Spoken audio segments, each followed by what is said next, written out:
the next day and I am happy to report that the swatch is dry and indeed still measures 10 centimeters, so my efforts won't be done in vain. Speaking of which, last night I was working on the ribbon and this is how much I've knitted. And I have to knit the ribbon until it's longer than a meter. This is literally going to take forever. Anyway, I measured the width again and it's fine. My cast on is a little loose, so when I measured it near the edge yesterday, it seemed like it didn't need gauge. I should have done a tabular cast on a smaller needle, but I'll just live with it. Once the entire ribbon is worked up, I feel like it won't be too noticeable anyway. So I wanted to explain a bit about the modifications that I'm making. In the pattern, the ribbon is knitted in the round, but it has a small circumference due to the small stitch count. So I don't really enjoy knitting stuff with small circumferences, so I modified it to be worked as a double knit instead. Furthermore, the ribbon will be folded in half anyway, so that's why I thought double knitting would work well for the ribbon. I am also currently dealing with a very severe case of yarn entanglement. As usual, I didn't cut the yarn from my swatch, so that's one. Secondly, I had a secret third ball of yarn, which I didn't show you in the beginning clips because it was so tangled, possibly to the point of no return. Then again, with a banger song on repeat, I could probably sit down to untangle this for a few hours. That, however, is not happening today though. So this is the current situation that I'm dealing with. And I guess we'll be working on this ribbon for the foreseeable future.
Not the update that I was planning to give you. Last night while I was knitting, my needle broke. For some reason, me and 4mm are just not meant to be.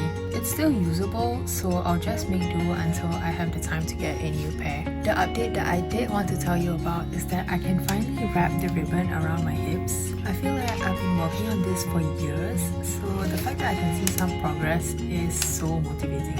It's actually only been less than 10 days, but I'm itching to work something that isn't a knit and slip. I added in stitch markers to mark every 10 centimeters of the ribbon. That way it's easier to tell the progress that I've made and I won't keep measuring it every couple of rows.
I joined the edge using Kitchener stitch instead, and I think it looked so much neater than the tabular bind off. I don't know why my tabular bind off was just not working out today.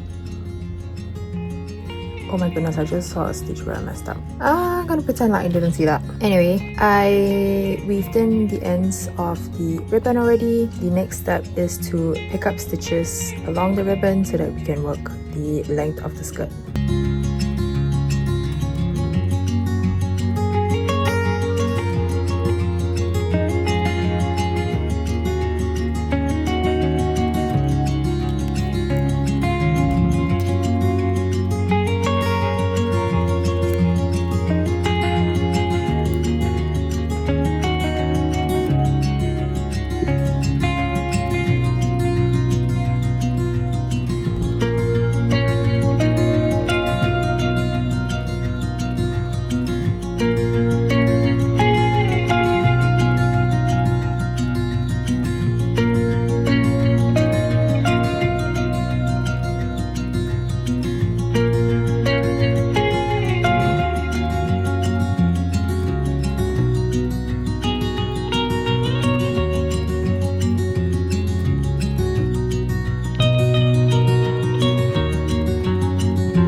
was rechecking the instructions for the hem, and I realized that for the main panel, they said to repeat the lace pattern another 4 more times, and I totally misread that. I thought it was repeated 4 times. So I only did it 4 times, and I've already finished the hem. So I'll try it on to see whether the length is fine, and hopefully it is so that I don't have to frog it.